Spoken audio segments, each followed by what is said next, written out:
with a lantern. So if you really want to get the full history, mystery, murder, and mayhem, you can do that. Also, I've got some several different newsletters that are here, and so those that just heard me say that my daughter's going to go to Otterbein, while we went up to visit a game over the Christmas break, Otterbein was playing, and the gymnasium, the money was donated by the David L. Reich family. So, and of course we know the Reichs are all here from Dayton and the Reichs department store. So if you want to learn more about the Reich family, there's that, but there's several different newsletters. So I'll pass those around while you're, if you're interested there. All right, history, mystery, murder, and mayhem. So this program is about either the victim or the perpetrator of a crime. This is right up your alley. Oh, I don't commit no crimes.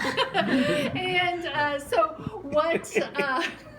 what we have going on here, and I'll try not to get too graphic, but you know, it's murder and mayhem, so just know that.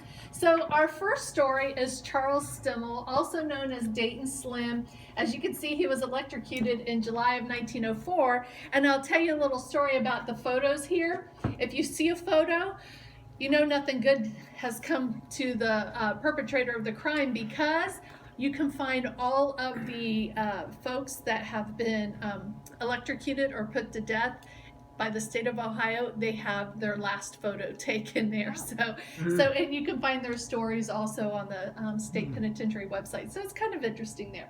So Charles Stimmel was a member of the Cook gang. He was lover to Rose Shafor. She was the sister to the Cook brothers. And ladies, did you know it was a crime against you to take on a lover if you were married, punishable by jail? So what happened was on November 22nd of 1902, the Allen and Imger feed store down on Wayne Avenue was robbed. 3 would-be robbers came in and asked for the keys to the safe, and Joseph Scheid stood up and said, "I'm not giving you the keys," and he was shot dead right there. Finally, the other office worker, he fumbled around, gave the would-be robbers the keys, and what did the would-be robbers do? They couldn't get the safe open, so they left. So this always happens in 3. So based on the description of the 3 would-be robbers, they kind of figured it was Charles Stimmel. But what's interesting, and I would like to read the All Points Bulletin that was sent out, because remember, this is 1902. Thank goodness our police have changed their language, but it is kind of funny. So there was a $500 reward for information leading to the arrest and the conviction of the man who shot and killed Joseph W. Scheid in this city about 5:30 p.m. on November 22nd. The following is a description of the suspects. Number 1, Charles Stimmel, alias Dayton Slim, 5 feet 11 inches, weight 145 pounds, aged 24, smooth face, dark suit, soft hat, crooked fingers on both hands, sign and house painter by occupation, may have a woman with him, 5 feet 8 inches, dark hair, good looker, about 25 years old, medium build, named Rose Shafor, alias Cook. Suspect number 2 was 5 feet 9 inches, dark suit, soft hat with a smooth face, name unknown. And suspect number 3, also name unknown, 5 feet 9 inches, smooth face, dark coat and vest, light pants, dark cap. These men will associate with low characters and lewd women. Also thieves. If arrested, search for gun and office keys and wire all the information to the Sheriff John C. Whitaker, Chief of Police. So, you know, it certainly are times they have changed for the better, I think, but certainly that was interesting, and they figured that it was Charles Stimmel who had committed this crime. So Charles leaves, or he is under the gun. And he goes under the radar to make sure that he's not being caught, and they're watching him. The police are. Well, he loses. He escapes and gets away from the police. So now the police are watching Rose Shafor, and she sees that she sends a letter to Charles Lewis down in New Orleans. So the police call the New Orleans police and say, be on the lookout for a gentleman coming in to pick up this letter. And lo and behold, gentleman comes in to pick up the letter, and what happens? He gets out onto the street, the police go up to him and nab him, and he says, wait, somebody paid me $5 to pick up this letter. So Charles Stimmel gets away. Then the police lose track of Rose Shafor. Not a very good police force here. So now they're watching Rose Shafor's mother, and she sends a package to Charles Coverley out in Denver. And the police said, be on the lookout, somebody coming up to pick up this package. And guess what happens? Gentleman comes, pick up the package, and this time it was actually Charles Stimmel who came and picked up the package. So he is arrested and brought back to Dayton. Well, when he gets to Dayton, he says nothing about the crime. He doesn't confess to it. He doesn't rat anybody out for the crime. He doesn't say who his accomplices were. And so they go and pick up Rose Shafor, and they bring her back into Dayton, and she becomes known as the Woman of Silence. She refuses to give any names or whatnot. So unfortunately for Charles, there is a huge defense by attorney John Egan, and he is tried, convicted of the crime of murder. He was given 4 reprieves, but eventually on July 22nd, at the age of 26, he was executed in the electric chair in Columbus, and this is his headstone here. Now, he made no confession to the murder. He did not say he had any accomplices, and again, he refused to squeal, but some people think that it was Rose Shafor who dressed up as a man to help her lover commit the crime. So, kind of interesting there. Our next story is Christine Kett, who was murdered on January 11th of 1867. This is like one of the oldest murders, and Christine Kett died on March 9th, 1884. 1867, this actually happened in the South Park district, over on Oak Street, behind Miami Valley Hospital, over in that area. So get that in your head now, 1867. So imagine Mrs. Olsen and Nellie Olsen from Little House on the Prairie. Okay, got that in your head. Okay, so what happens here is that Christine Kett, the daughter, is murdered on January 11th, 1867. Her brother is screaming, somebody help me, and the neighbors go to the house and they find Christine at the bottom of the steps in a pool of blood with her head bashed open.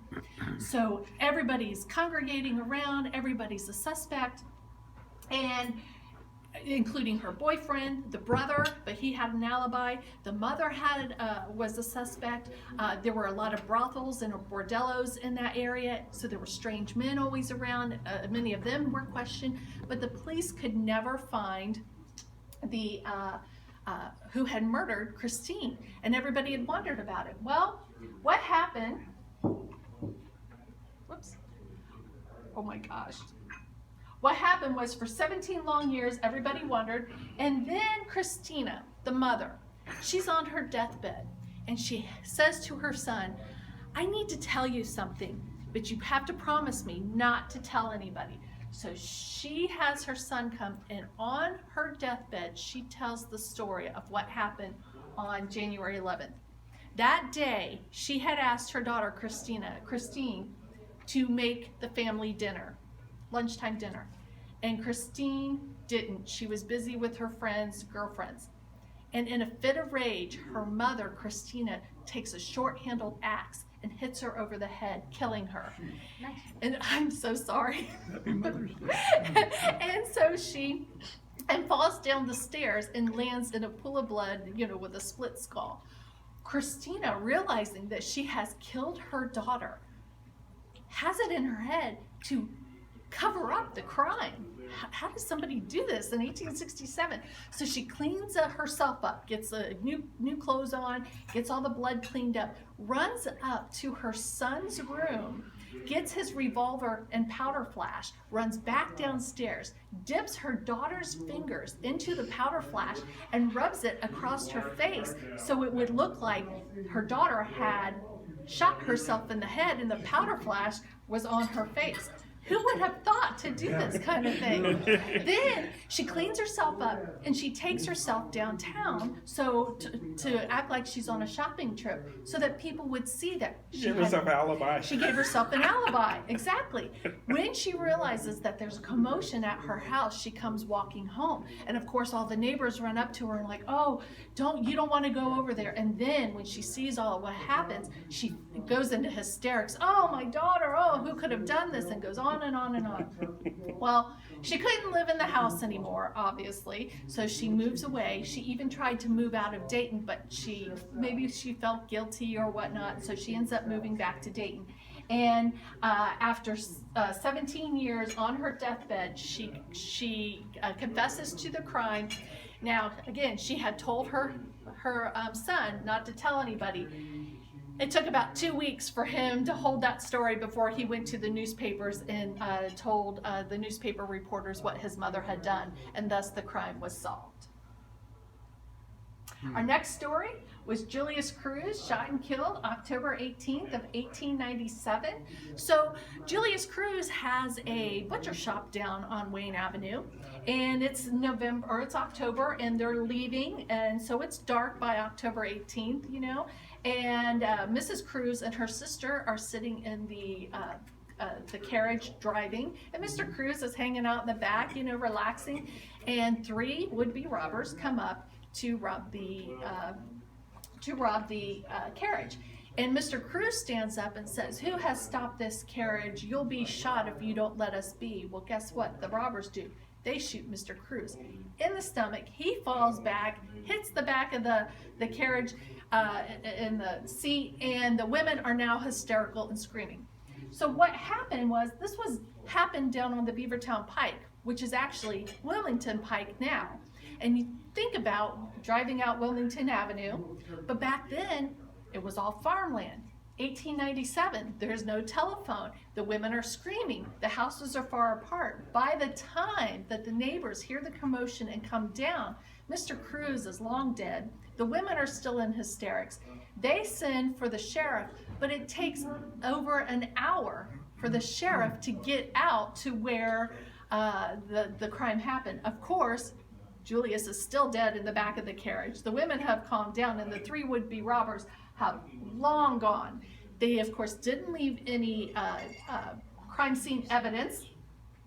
There was no gun. There was nothing that they left that they could have been traced. So the police believe that the 3 would-be robbers just went back into town, and they went on with their normal lives and never said anything about this crime. This case is still on record with the Dayton police as an unsolved murder. So it's a cold case? It's a cold case. It's really cold. It's real cold. Bessie Little, murdered August 28th of 1896. Now, nothing good's going to come out of this when we see a photo, right? So Bessie Little, it's early September of 1896, and Dayton is in one of those late summer heat waves. And so a gentleman decides he's going to take a dip in the Stillwater River to cool himself down. And while he's in there swimming, he encounters the body of Bessie Little. So he calls the sheriff, and they come down and they do an examination and discover it's a female, and they put it out that this female has been found in the river. Well, Bessie's parents had listed Bessie as missing in action, or a missing person. She hadn't been seen for a couple of weeks, or at least a week or so. And so, but everybody knew that she was the girlfriend of Albert France. So she was in love, she was unwed, and she was pregnant. Unfortunately for Bessie, she was the girl from the wrong side of the tracks for Albert and his family. And Albert stood to earn a huge inheritance if he married well and he lived right by his grandmother. Well, unfortunately, he didn't. So it is that Bessie was murdered by her boyfriend, who tried to make it look like a suicide. So they had been out on the bridge there by Stillwater River, and Albert shoots Bessie twice in the head. But during the trial, he had said Bessie had committed suicide by shooting herself twice in the head. Now, twice. Exactly, twice. The first one didn't get her, she shot herself twice in the head. So when these details come out, they have witnesses and experts. The expert witness for Albert France says, oh yes, she could have shot herself twice, but then under cross-examination, he recounts and says, no, couldn't have happened. In the meantime, they had buried Bessie in the potter's field. Her family had said, that they had shamed their family, and that they did not care to take care of Bessie, so she was buried in the potter's field. Well, during the course of the investigation, the sheriff has Bessie's body dug up to do more investigation on the body. The second time they do an investigation on her body, they confirm that she's pregnant, but for some reason, they don't find the bullet holes, so they bury Bessie again. They're continuing to ask Albert questions. Where's the horse and buggy that Bessie shot herself in? The buggy burned in a fire last week. Well, how convenient is that? And so Albert was being counseled by his preacher to say, you just need to confess to this. If you have any knowledge, confess. But Albert continues to what? Deny, deny, deny. So they're continuing on. Some of the stories that Albert was giving just didn't jive with the sheriff, so he has the coroner go dig Bessie's body up again to do another examination on her body. And this time, they find the bullet holes in her skull. So Albert is charged with this crime. It's the crime of the century. So there's 6 newspapers that are following this, 3 from Dayton and 3 from Cincinnati. And, every little detail is given out about this crime. And what happens during the trial? They bring Bessie's head into the courtroom in a glass jar to prove that she could not have shot herself twice in the head, that Albert was actually the perpetrator of this crime, that he had thrown the gun, had gotten rid of the gun, and that he was tried and convicted. It took just about 2 hours for him for the jury to come down with the guilty. And maybe it was, maybe this was retribution for him having lied about killing Bessie. It took 5 jolts in the electric chair before he was actually pronounced dead. So, good thing, bad thing. Now, Albert France is buried in the Studebaker Cemetery over in New Carlisle. His family was the Studebakers and had lots of money to have there. And Bessie was actually, her parents felt so bad about what they had done, and then after hearing the circumstances of her death, they took it upon themselves to buy a lot over at Woodland and to bury her at Woodland. And the bridge that this happened on, I'm sure everybody has been on that bridge. This happened off of Riverside Drive on the Ridge Avenue Bridge that leads into Triangle Park. So the next time you're over there, look to see if you can see Bessie, because some say on certain nights you can see a woman in a white dress floating over in that area. I don't know, just saying. So there's, I know we're all eating, so that's your quickie history, mystery, murder, and mayhem. So you'll have to come on the tour to hear more fascinating stories. Some of our tours and events, our historic tour, Famous Women of Woodland, you've been on a bus tour, so you've seen that. We have the Street Names of Dayton tour and the Walk of Fame tour. Those are new this year. So with Woodland Days, this is where we have our volunteers dress up as our residents, and they talk to you and tell their story in first person. So that's how I was a 7-year volunteer before I became employed with Woodland, and that was my very first volunteer job. I was Mrs. Leslie Carter, so it was a lot of fun, and it's a very unique tour to see the actors portraying those that are, like I say, resting peacefully within. Our capital campaign, we're still working on it. I've raised $2.2 million on a goal of Yay. 7.6. Yay! Yay me! Yay, It's getting there. yeah, it's getting there. We are working on it. But that's to restore the historic chapel here and the beautiful Tiffany windows, which you all saw when you came on the tour. And then, of course, for those of you that don't know, or if I didn't say this before, the future of Woodland, we have about 50 unused acres. So that will allow us another 50,000 in-ground burials, which would make us an active cemetery for at least another 100 years. So we're not really going anywhere. Not like we're gonna pick up and move and, you know, we have 109,000 people buried with us. So we're kind of gonna stay put where we're at. But we do have undeveloped acres that we will develop. So thank you. I'm done. Thank Are you. there any Wow. questions? Will there be